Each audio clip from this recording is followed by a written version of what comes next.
future belongs to the people, not the throne's wall. Janet Miramongi, hear the cry. A nation must live in truth, not fear, beneath the sky. To every general and every command, remember the oath to guard the land. Power is duty, not endless reign. President Paul Kagame, hear the call. The future belongs to the people, not the throne's wall. Janet Miramongi, hear the cry. A nation must live in truth, not fear, beneath the sky. To every general and every command, remember the oath to guard the land. Power is duty, not endless reign. President Paul Kagame, hear the call. The future belongs to the people, not the throne's wall. Janet Miramongi, hear the cry. A nation must live in truth, not fear, beneath the sky. To every general and every command, remember the oath to guard the land. Power is duty, not endless reign. President Paul Kagame, hear the call. The future belongs to the people, not the throne's wall. Janet Miramongi, hear the cry. A nation must live in truth, not fear, beneath the sky. To every general and every command, remember the oath to guard the land. Power is duty, not endless reign. President Paul Kagame, hear the call. The future belongs to the people, not the throne's wall. Janet Miramongi, hear the cry. A nation must live in truth, not fear, beneath the sky. To every general and every command, remember the oath to guard the land. Power is duty, not endless reign. President Paul Kagame, hear the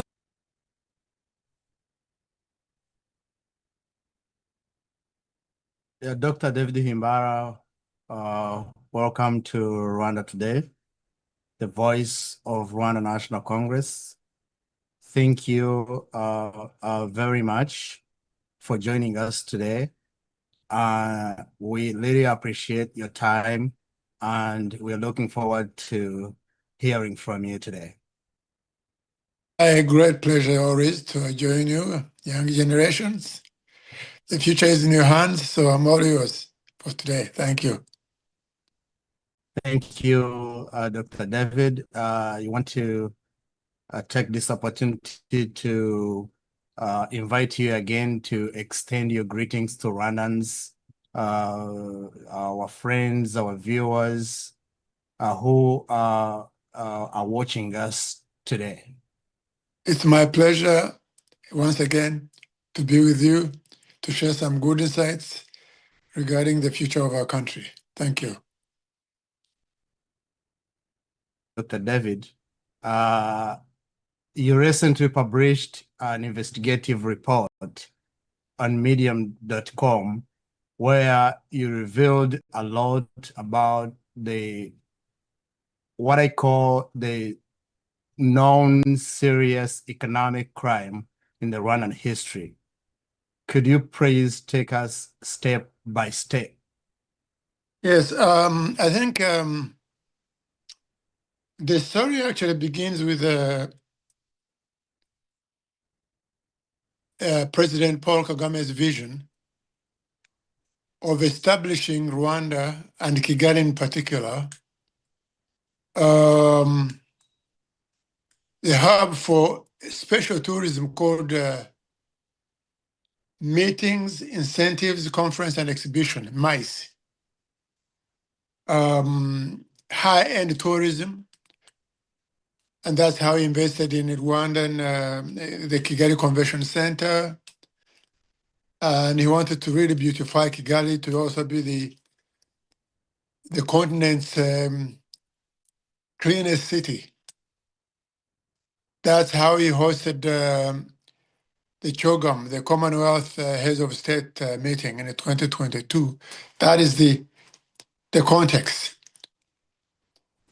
And so it is in that context that him and his Crystal Ventures Limited entered into a secret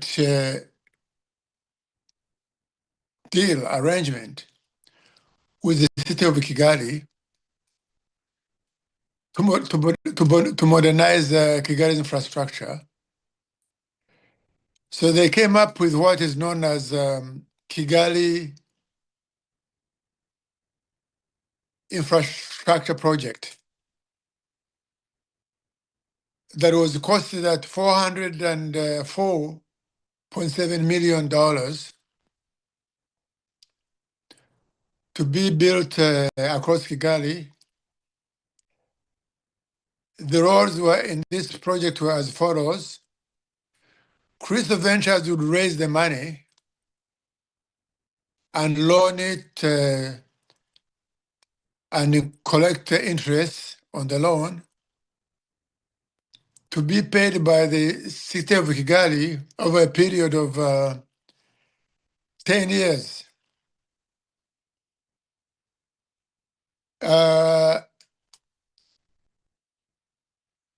NPD Limited, the subsidiary of Crystal Ventures, was to construct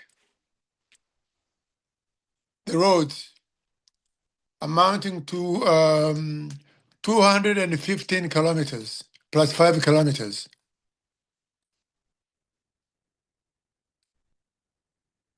Another interesting thing in the deal was that it was the city of Kigali that was to purchase the equipment to build these roads and pass it on to NPD Limited.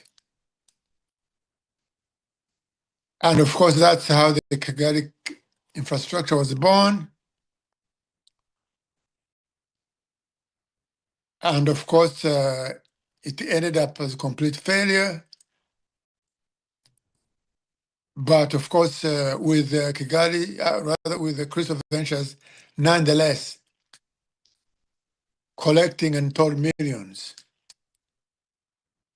without accomplishing the work. So in a nutshell, that's the summary of the Kigali infrastructure project. All right, thank you, David Himbara. And I read is about your investigation of 404.7 million US dollar scandal involving Rwanda's President Paul Kagame and his ruling party, Empire Crystal Ventures. How long did it take to complete this investigation, and what led you to conduct this in the first place? This has taken me quite some time. It has taken me some good. Let me put it this way. I first got the hint of this scandal in 2020, and in 2022 rather. That's when this scandal was mentioned in the Auditor General's report. The Auditor General's report mentioned it in Auditor General mentioned it in the 2020 report, naming the figure of the scandal of 404.7 million, and he described how he was failing,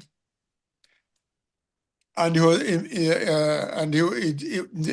and he also highlighted that this project involved the city of Kigali that together with quote unquote with a development partner that was to build this infrastructure. So it took me all these years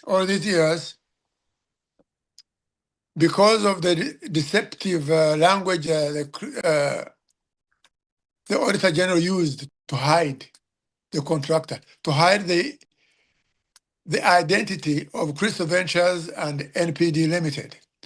So he called them, quote unquote, development partner. So I took time, I could not find anywhere among Rwandan development partners anyone that could have financed this thing. You see, normally development partner means aid agencies like World Bank, African Development Bank, International Monetary Fund, USAID, any of these bilateral or multilateral institutions are what in international development language. These are the ones we call development partners. But I could not find any development partner that funded that project. So the trick of the Auditor General was a clever way of trying to hide Crystal Ventures, but in the end, because I could not find it among the development partners, I kept digging and digging, and then that's when I stumbled on two important sources.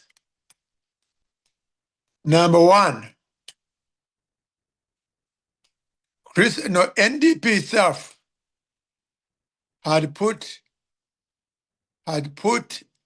the project description on its website, mentioning the time, 54 months,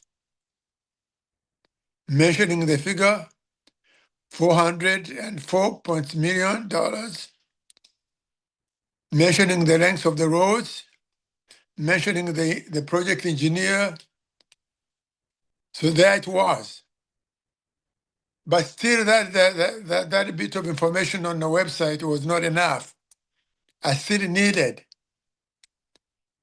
concrete hard evidence and a more detailed description.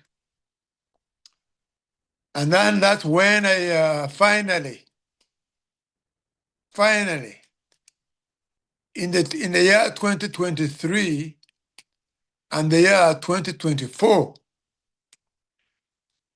Transparent International Rwanda, the chapter of Rwanda, published the details of the Kigali infrastructure project comprehensively,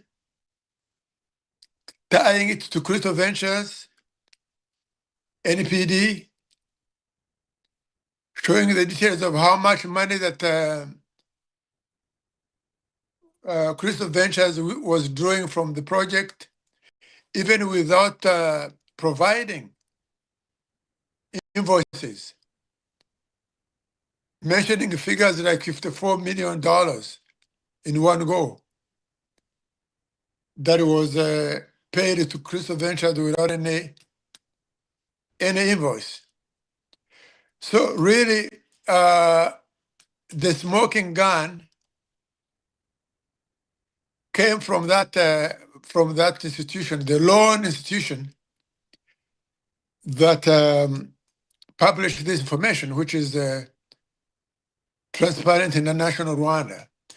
Then there were also other sources, though not fully, not comprehensive, but nonetheless pointing out the problem. Finally, after 6 years of this project, and after 1 year, when it was supposed to have been completed, the Rwandan parliament held a hearing to determine the state of this infrastructure. So Parliament was investigating the report of Auditor General. So highlighting the failures, but even here though, to show you that Kagame's total control, Parliament would not even dare mention the name Crystal Ventures or NPD Limited, but already had discovered these names tied to this scandal through the transnational Transparency Report International, as well as the material on the website of NPD Limited. So that's where we are. And of course, the media also, over the years, the media has reported this, especially the New Times, the ruling party newspaper, New Times, but always avoiding the mention of Crystal Ventures and NPD Limited. So that's where we are. Thank you, Uncle David. Following the failure of the Parliament to mention Crystal Ventures or NPD, how did you come to a conclusion to connect the 400 million project to Crystal Ventures? Yeah. There are direct and indirect ways of connecting this.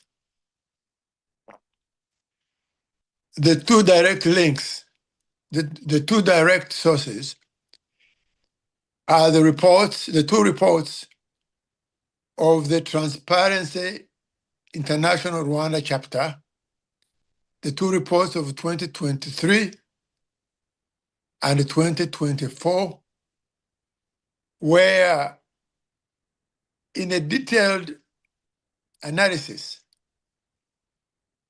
they show the original purpose of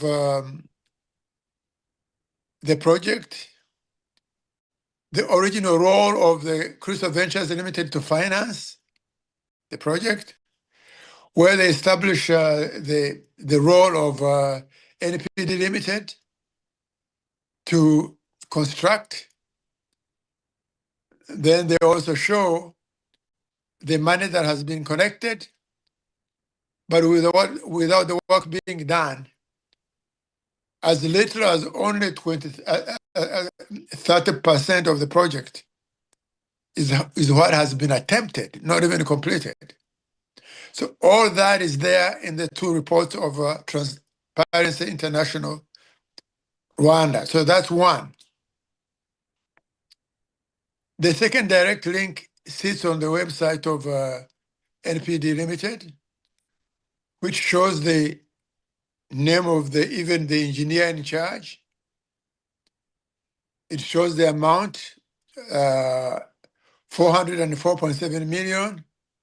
It shows the period, 54 months, and it shows that specifically it's the NPD Limited itself that was given the responsibility of constructing these roads. Indeed, NPD goes and even boasts that this project is a pride not only of NPD Limited, but it's a pride of the people of Rwanda who are going to enjoy these beautiful roads that makes Kigali a beautiful town, a beautiful city in Africa. Those are the two direct linkages. The indirect ones, the first one is the reports of Auditor General, which cites the loss of, the funding of $404.7 million, mentions the Kigali city that hired, quote unquote, the development partner. So that's a partial link. Then the other partial links, including the Parliament and the press, that have detailed the failure of the project, but they mentioned the amount, the correct amount. They mentioned the amount of the roads correctly, but without mentioning the words Crystal Ventures and NPD Limited. So we've got a whole picture total picture right there.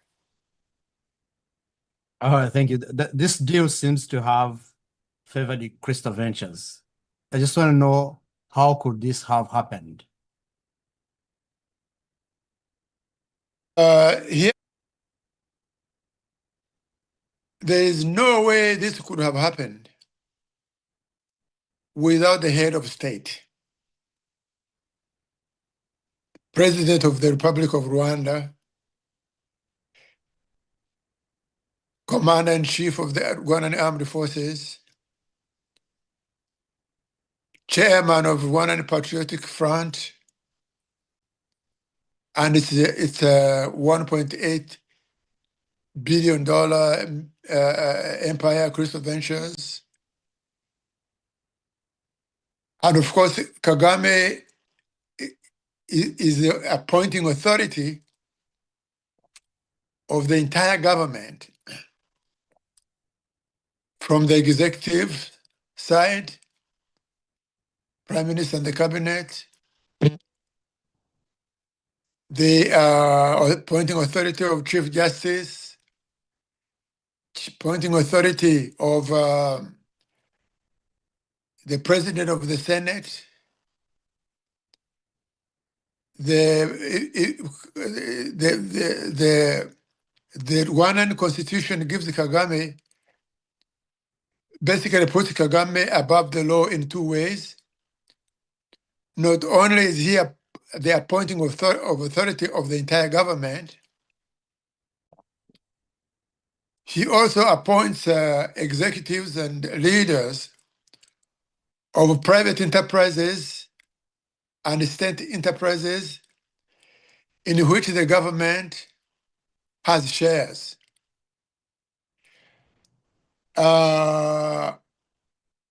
Another way that the Constitution gives Kagame extraordinary authority is that Article 114 gives Kagame, President Kagame, the lifeline, the life for his life during his service and after. This article guarantees him immunity from all crimes he may commit, including treason. He has immunity for all of that. So Kagame cannot dodge in any way possible the $404.7 million that went into Crystal Ventures Limited. But there is a more direct way, even more than that, something else that links him directly to this $404.7 million scandal. He has basically fused the government and Crystal Ventures. Is the one and the same. How has he done that? Basically, the people who he appoints as the finance ministers, auditor generals, or high-ranking officials in the Ministry of Finance, high-ranking officials in the Office of the President.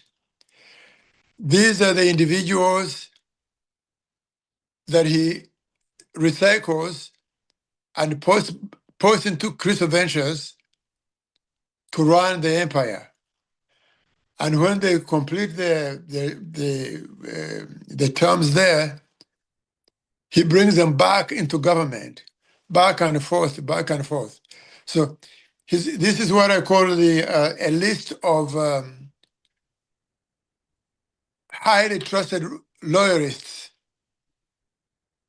that he posts between Crystal Ventures and a prominent financial institution of government. So I can give you at least 6 examples of this. We begin with Manasseh Shuti, who is now Kagame's senior economic advisor, Office of the President. Shuti has held the position of finance minister, minister for industry and industry, commerce and industry, minister for labor and public services, and chairman of Crystal Ventures, and he even held the Minister of State for East Africa in the Ministry of Foreign Affairs. So he's now back in the office of the president. That's one example. James Gatera was Director of Finance, Office of the President. He became the CEO of the Bank of Kigali government bank before making him chairman of Crystal Ventures, later on making him ambassador to United Arab Emirates. We have Jack Kayonga, the same story. Former advisor Minister of Finance, becomes the chairman of Crystal Ventures, chairman of Agashiro Foundation, and chairman of Rwanda Development Bank, another bank of government. We have, who else? We have John Mirenge, former finance official, became Crystal Venture chairman. Probably, to me, the most scandalous one is the Abadia Biraro. Biraro was Auditor General. Then Kagame made him chairman of Crystal Ventures. In countries where that abides by the law and good governance, people who serve as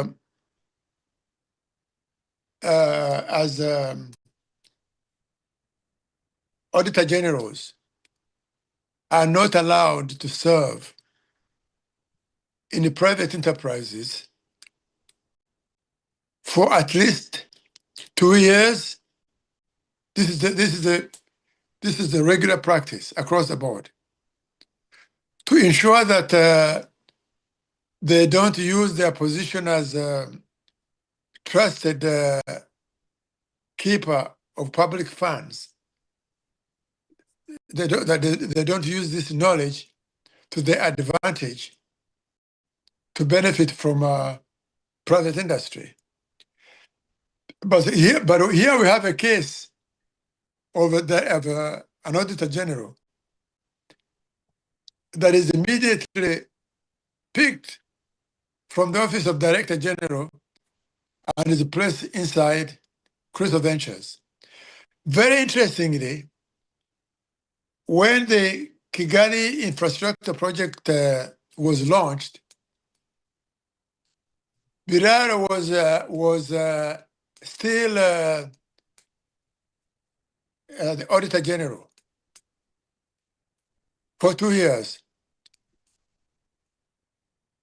This project was never mentioned in the in the report of the auditor general, while Biraro was auditor general. So he was rewarded for concealing this by being given basically the cake itself. Here, go and run the corrupt institution, the corrupt business of government of the party. There it is yours. So that's the situation we have. So in other words, there is no way. By the way, let's even say, let's imagine. Let's play what we call the devil's advocate. Let's say that Kagame never knew about the Crypto Ventures involvement in $404.7 million project. Let's assume he was not aware. But would he, a head of state, still not be held accountable for the loss of such a big amount? In which case, he would have to fire the Minister of Finance. He would have to fire the Auditor General. He would have to fire the Minister of Infrastructure. He would have to fire the entire administration of Kigali for the loss. But none of these things happened, which is a confirmation that it is his baby and he had to nurse it to the maturation. Yeah. Yeah, he would have also ordered the prosecution to open investigations. Absolutely correct. Yeah. So as we conclude this discussion, following the findings of your investigative report, David, which advice would you give to President Kagame, to the ruling RPF party, and to the people of Rwanda?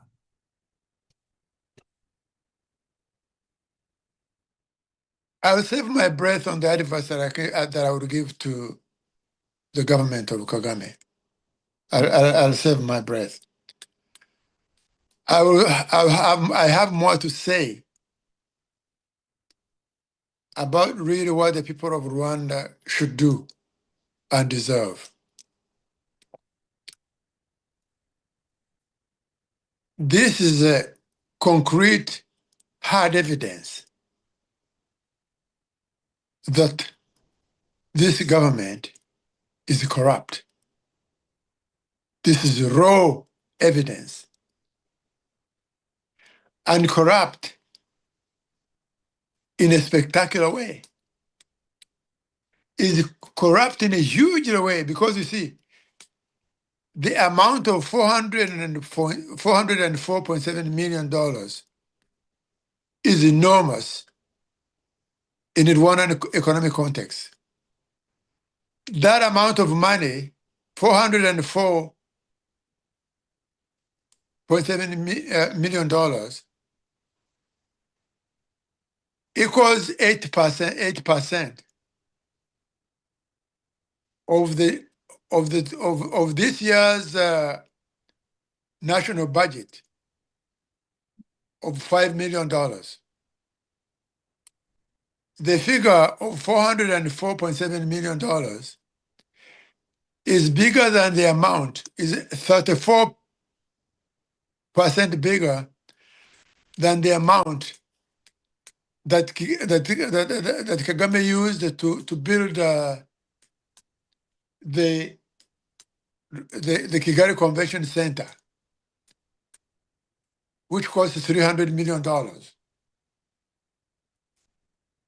$404.7 million is bigger than the total foreign aid by Rwanda's development, the largest development partner, the US, which gave Rwanda $214 million in foreign aid in 2025. This money is bigger than the previously documented corruption by the Kagame regime. The World Bank documented that in a report that showed how poor countries siphon off foreign aid and bank it off into foreign accounts. The 2020 World Bank document showed that Kagame's government stole $190 million. So that's that is a tiny amount compared to $404.7 million that has been looted by the Crystal Ventures. So this is a huge amount of money. So what should the people of Rwanda do? The people of Rwanda, of course, those who are inside Rwanda, there isn't much they cannot do. There isn't much they can do. They cannot go to the court. Kagame controls the court from the Chief Justice all the way down to the clerk of the office of Chief Justice. Rwandans can't go to Parliament because he controls it. Rwandans can't go to the media because he controls it. But the Rwandans who are in exile in neighboring countries, abroad, in the US, in Canada, in Britain, the democratic activists, political activists like RNC and others, democratic governance types like myself. I'm stepping out as I age, but really it's up to you, young people, to use this material to hold accountable Kagame and his impunity, to hold him accountable. And there are things you can do. There are things you can do. There is the African Union's Human Rights Commission. There is the African East African Court of Justice.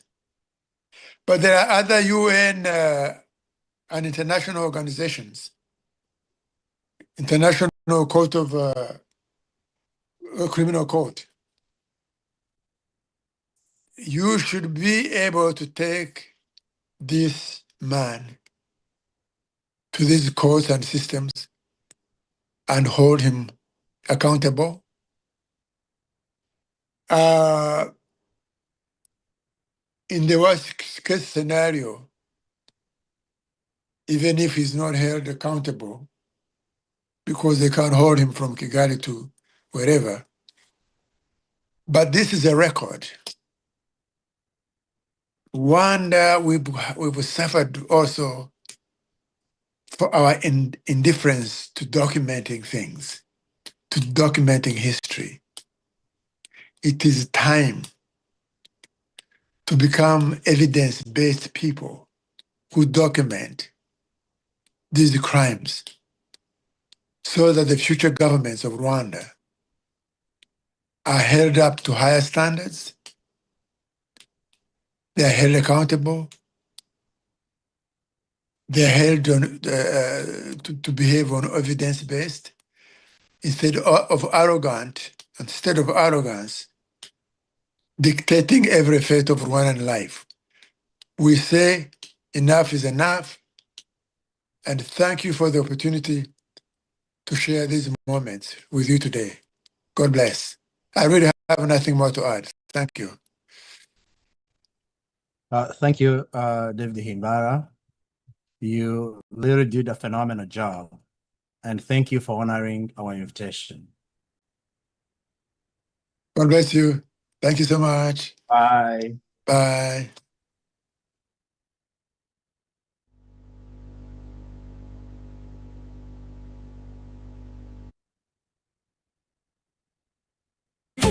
not the throne's wall.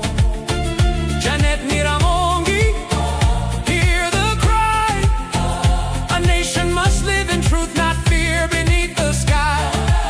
To every general and every command, remember the oath to guard the land. Power is duty, not endless reign. President Paul Kagame, hear the call.